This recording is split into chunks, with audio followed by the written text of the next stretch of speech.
Hi, all my favorite human beings. It's Mrs. Erin Holt again, and I'm here for chapters 11 and 12 from The Big Friendly Giant. So, if you could have your book ready, as well as your packet,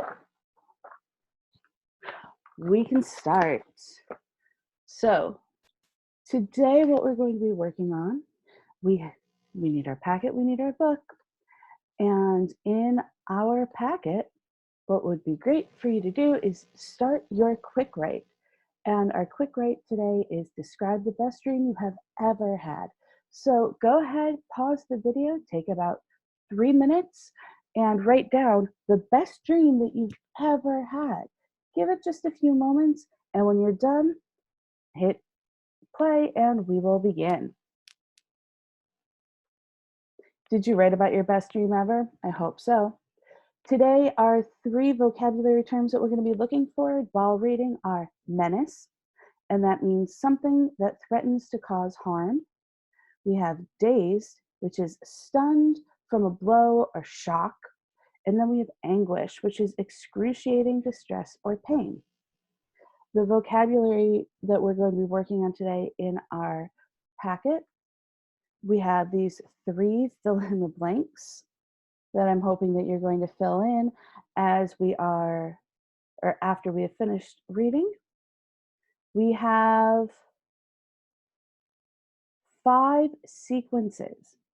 So while we're reading, I need you to sort of pay attention to what happens next in the story. So we're going to read this really quickly so that we know what we're looking for. So the first sentence is the BFG becomes very upset after he catches a trogglehumper. The other giants throw the BFG around. The BFG leaves his cave but puts Sophie in his pocket. The BFG runs to Dream Country. The BFG catches the golden fizz wizard. So we need to pay attention to what happens first, second, third, fourth, and fifth during our reading. Then we have 3 comprehension questions. The first one is to summarize what happens as soon as Sophie and the BFG exit his cave. So you have to remember what happened, or you can go back into the book and write down what happened. You have to, for question 2, how does the BFG catch dreams? That's a really good question. I want to know how you catch a dream. And the third question is, on the way to Dream Country, through a conversation with the BFG, what does Sophie realize about humans? So Sophie is going to figure out something about what humans can and can't do, or how we behave. And then our final activity is to go beyond. Dream Country is a very different place. Use the book's descriptions to fill in the bubble map below.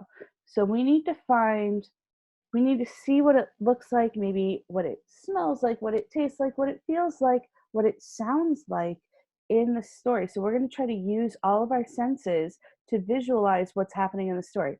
We have to find 1, 2, 3, 4, 5, 6, 7, 8 descriptions of what Dream Country is going to be like. So let's get started on our story.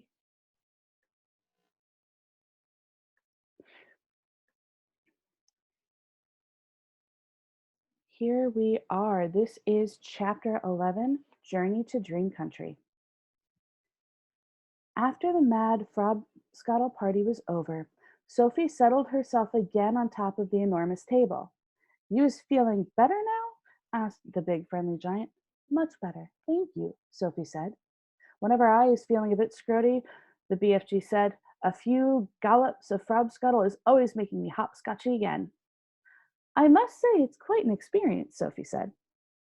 It's a Raz Twizzler, the BFG said. It's glorious.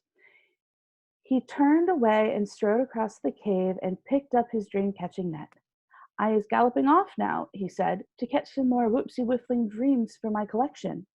I is doing this every day without missing. Is you wishing to come with me?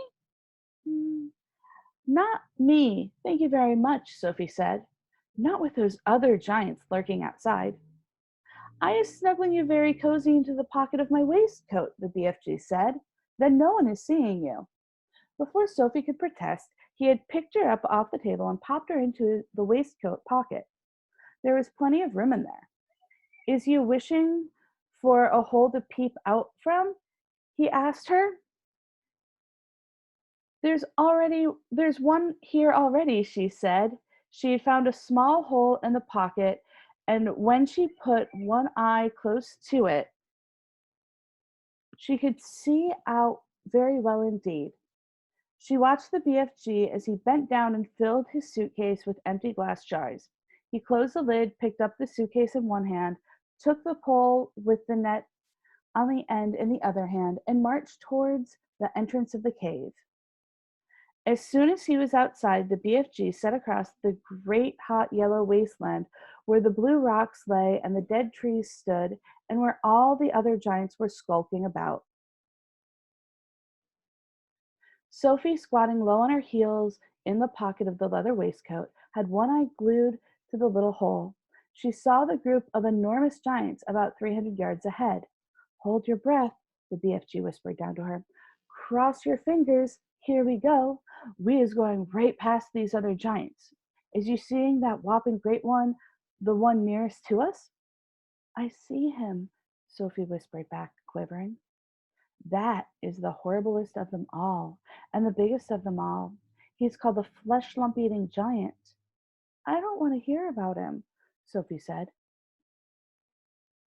He is 54 feet high, the BFG said softly as he jogged along, and he is swallowing human beings like they is sugar lumps, 2 or 3 at a time. You're making me nervous, Sophie said. I is nervous myself, the BFG whispered. I always get as jumpsy as a jog hopper when the flesh lump eating giant is around. Keep away from him, Sophie pleaded. Not possible, the BFG answered. He is galloping easily 2 times as quickly as me. Shall we turn back? Sophie said. Turning back is worse, the BFG said. If they is seeing me running away, they is all giving chase and throwing rocks. They would never eat you, would they? Sophie asked. Giants is never guzzling other giants, the BFG said. They is fighting and squarreling a lot with each other, but never guzzling. Human beings is more tasty to them.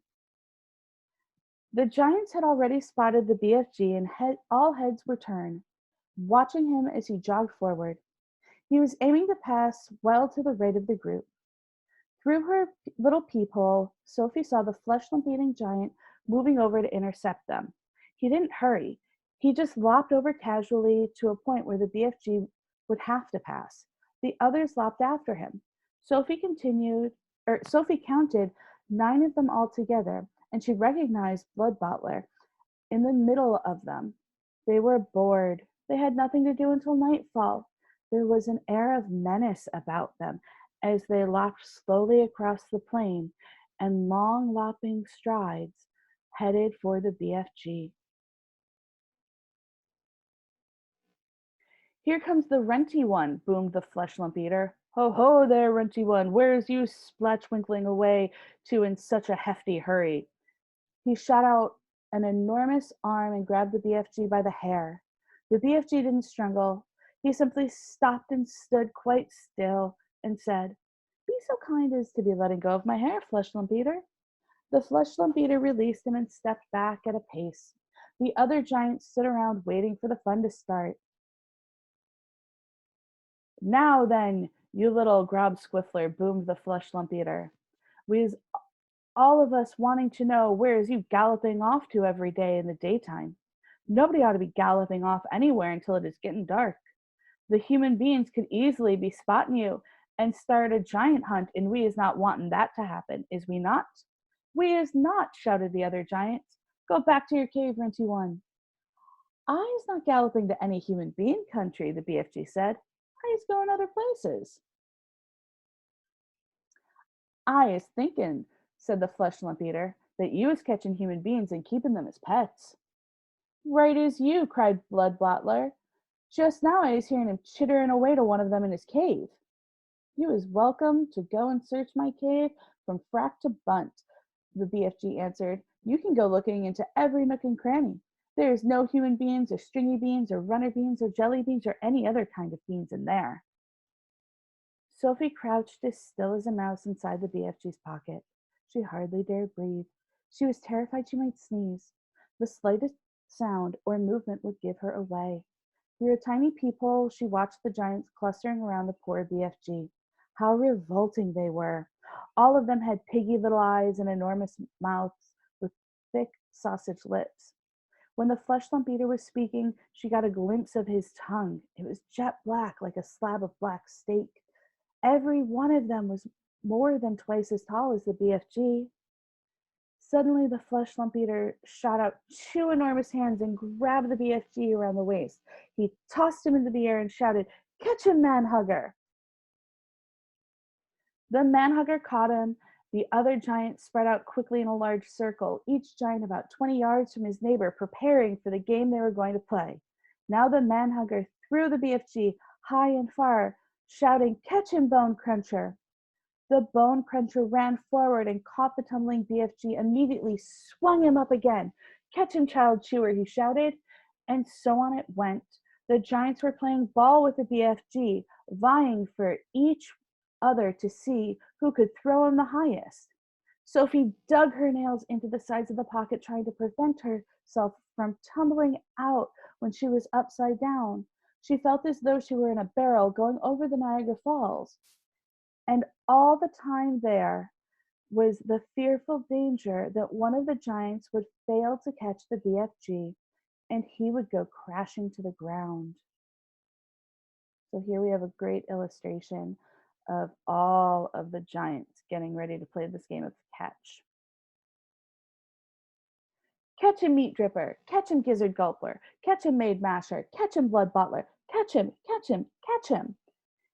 In the end, they got bored with this game. They dumped the poor BFG on the ground. He was dazed and shattered. They gave him a few kicks and shouted, "Run, you little runt! Let us be seeing how fast he was galloping." The BFG ran. What else could he do? The giants picked up rocks and hurled them after him. He managed to dodge them. "Ruddy little runt," they shouted. "Troggy little twit. Shrivelly little shrimp. Mucky little midget. Squaggly little squib. Grubby little grub." At last the BFG got clear of them all, and in a couple of minutes the packs of giants was out of sight over the horizon. Sophie popped her head up from the pocket. "I didn't like that," she said. "Phew," said the BFG. "Few and far between. They was nasty crotchety mood today, was they not? I is sorry you was having such a whirligig time." "No worse than you," Sophie said. "Would they ever really hurt you?" "I isn't ever trusting them," the BFG said. "How do they actually catch the humans they eat?" Sophie asked. "They is usually sticking an arm through the bedroom window and snitching them from their beds," the BFG said. "Like you did to me?" "But I isn't eating you," the BFG said. "How else do they catch them?" Sophie asked. Sometimes sometimes, the BFG said, "they is swimming in from the sea like fishes, with only their heads showing above the water. And then out comes a big hairy hand and grabbles someone off the beach." "Children as well?" "Often childers," the BFG said. "Little childers who is building sandcastles on the beach. That is who swimming ones are after. Little childers is not so tough to eat as old grandmama." So says the child chewing giant. As they talked, the BFG was galloping over the land. Sophie was standing right up in his waistcoat pocket now, holding on to the edge with both hands. Her head and shoulders were in the open and the wind was blowing in her hair. "How else do they catch people?" she asked. "All of them is having their own special way of catching the human being," the BFG said. "The meat dripping giant is preferring to pretend that he's a big tree growing in the park. He is standing in the park in the dusky evening, and he is holding great big branches over his head, and there he is waiting until some happy families is coming to have a picnic under the spreading tree. The meat dripping giant is watching them as they lay out their little picnic, but in the end, the meat dripping giant who is having the picnic." "That's too awful," cried Sophie. "The gizzard gulping giant is a city lover," the BFG went on. "The gizzard gulper is lying high between the roofs of the houses in the big cities. He is lying there snugly as a sniggler and watching the human beings walking on the street. And when he sees one that looks like it's a wopsy good flavor, he grabs it. He is simply reaching down and snitching it off the street like a monkey taking a nut. He says it is nice to be able to pick and choose who he is having for supper. He says it like choosing from a menu. Don't people see him doing it, Sophie? Never is they seeing them. Don't forget, it is dusky dark at this time. Also, the gizzard gulper has a very fast arm. His arm going up and down quicker than Squinkler's. But if all of these people are disappearing every night, surely there's some sort of outcry, Sophie said. The world is a whopping big place, the BFG said. It has 100 different countries. The giants is clever. They is careful to be not skittling off to the same country too often. They is always switch fiddling around. Even so, Sophie said. Do not forget, the BFG said, that human beings is disappearing everywhere all the time without the giants is guzzling them up. Human beings is killing each other much quicker than the giants is doing it. But they don't eat each other, Sophie said. Giants isn't eating each other either, the BFG said, nor is giants killing each other. Giants is not very lovely, but they is not killing each other, nor is crocodile diddlies killing other crocodile diddlies, nor is pussycats killing pussycats. They kill mice, Sophie said. Ah, but they is not killing their own kind, the BFG said. Human beings is the only animals killing their own kind. Don't poisonous snakes kill each other? Sophie asked. She was searching desperately for another creature that behaved as badly as the human. Even poisonous snakes is never killing each other, the BFG said. Nor is the most fearsome creatures like tigers and rhinoceroses. None of them is ever killing their own kind. Has you ever thought about that? Sophie kept silent. I is not understanding human beings at all, the BFG said. You is a human being, and you is saying it is grisly and horrendous for giants to be eating human beings, right or left. Right, Sophie said. But human beings is squishing each other all the time, the BFG said. They shooting guns and going up in airplanes and dropping bombs on each other's head every week. Human beings is always killing other human beings. He was right. Of course he was right, and Sophie knew it. She was beginning to wonder whether humans were actually better than giants. Even so, she said, defending her own race, I think it's rotten that those foul giants should go off every night to eat humans. Humans have never done them any harm. That is what the little piggy wig is saying every day, the BFG answered. He is saying, I has never done any harm to the human being, so why should he be eating me? Oh dear, Sophie said. The human beings is making the rules to suit themselves, the BFG went on. But the rules they is making do not suit the Piggly Wiggies. Am I right or left? Right, Sophie said. Giants is also making rules. Their rule is not suiting the human beings. Everybody is making his own rules to suit himself. But you don't like it that those beastly giants are eating humans every night, do you? Sophie asked. I do not, the BFG answered firmly. One right is not making two lefts. Is you quite cozy down there in my pocket? I'm fine, Sophie said. Then suddenly, once again, the BFG went into the magical top of his gear. He began hurtling forward with phenomenal leaps.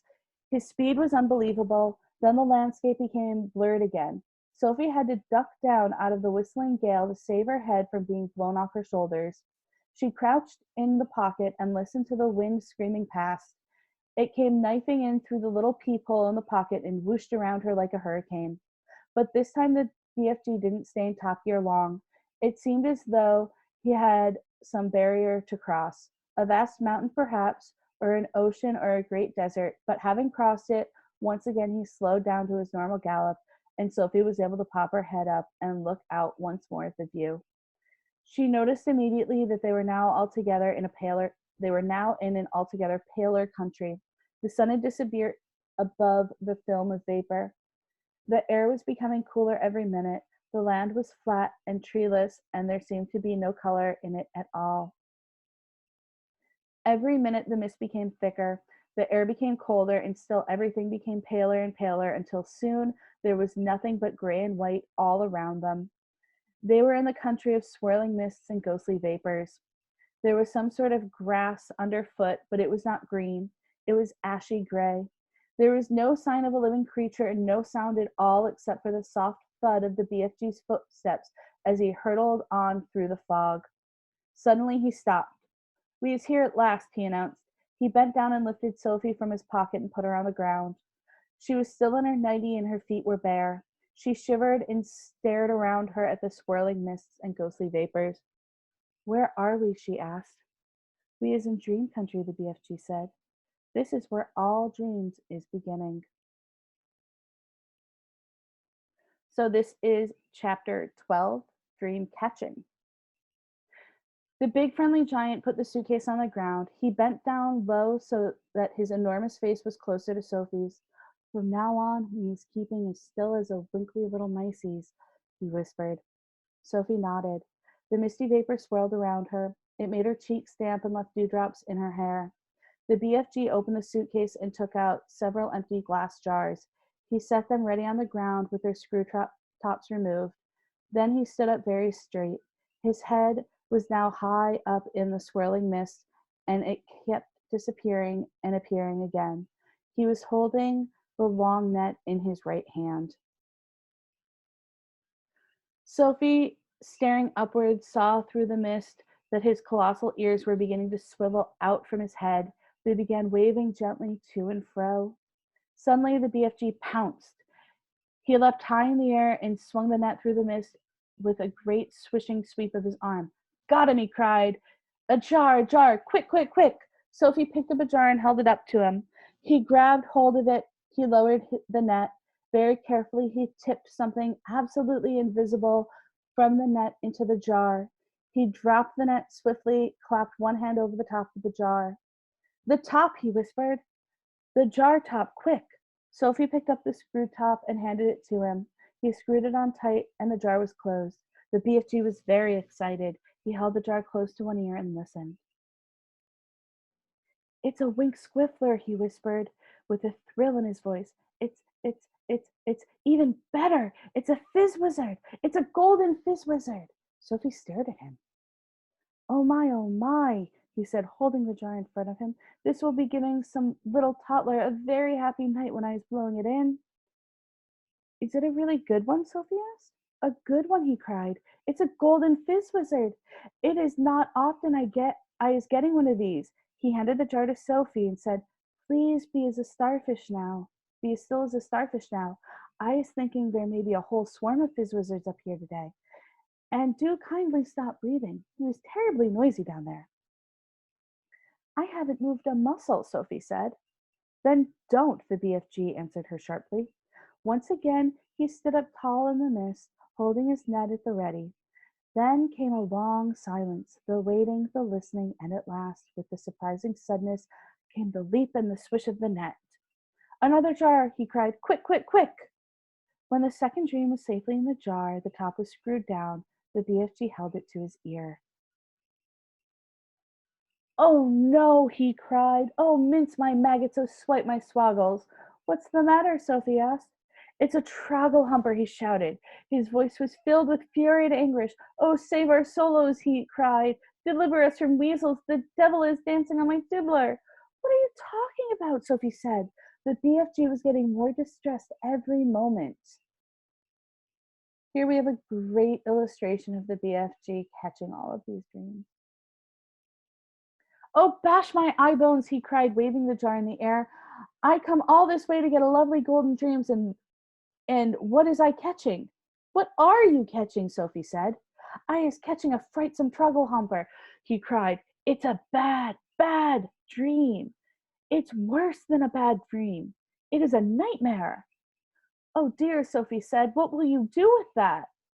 "I is never letting go of it," the BFG cried. "If I do, some poor little toddler will be having the most curdling time." This one is a real Kixie bog thumper. I is exploding it as soon as I get home.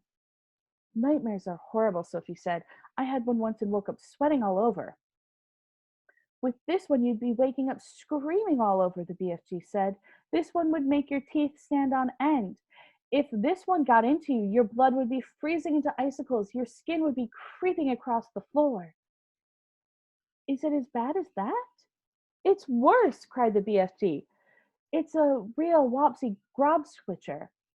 You said it was a troggle humper, Sophie said. It is a troggle humper, cried the exasperated BFG, but it is also a bog thumper and a grob switcher. It is all three riddled into one. Oh, I is so glad I is clutching it tight.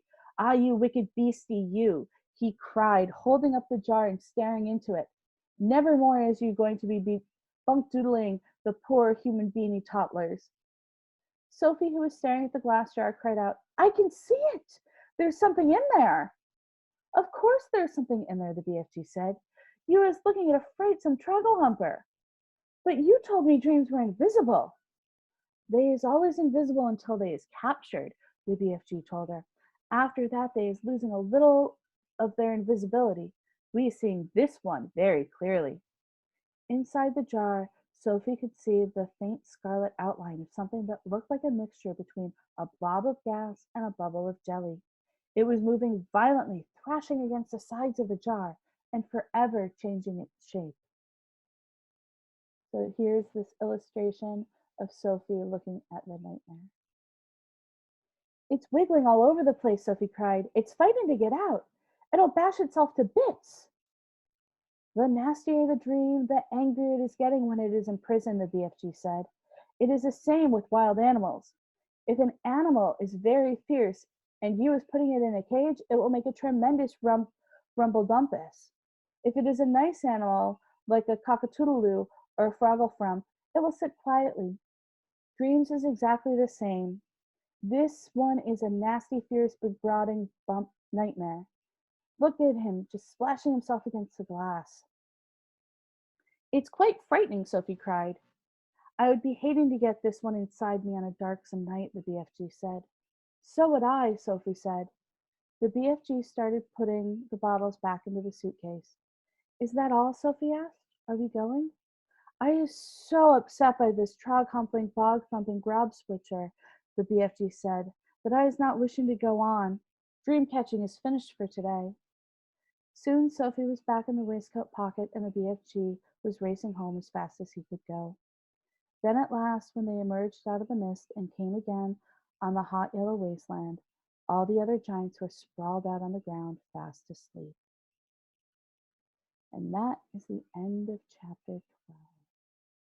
So, remember to fill in your 3 vocabulary terms. We found the word menace, dazed, and anguish. So number 1, the little girl was frightened of the large man because he had an air of blank about him. Number 2, when my beloved pet bird passed away, I cried with great blank. Number 3, after Phyllis fell down and hit her head, she felt blank. Then you need to put these 5 in order and make sure that they're in the correct sequence. So put it what happened first, second, third, fourth, and fifth. We have our 3 comprehension questions. What happens as soon as Sophie and the BFG exit his cave? How does the BFG catch dreams? On the way to dream country through a conversation with the BFG, what does Sophie realize about humans? She realized a lot about what human beings can do. And then finally, go back and find 8 details to help describe dream country. That is all for chapters 11 and 12. I hope you guys are staying safe and healthy. I hope you are doing all your chores at home, getting along with your siblings, having a good time with your family, and feel free to get in touch with me. You are my favorite humans ever, and I hope that you are doing well. I will see you when I see you next. You know I love you. Be well, be healthy, be good.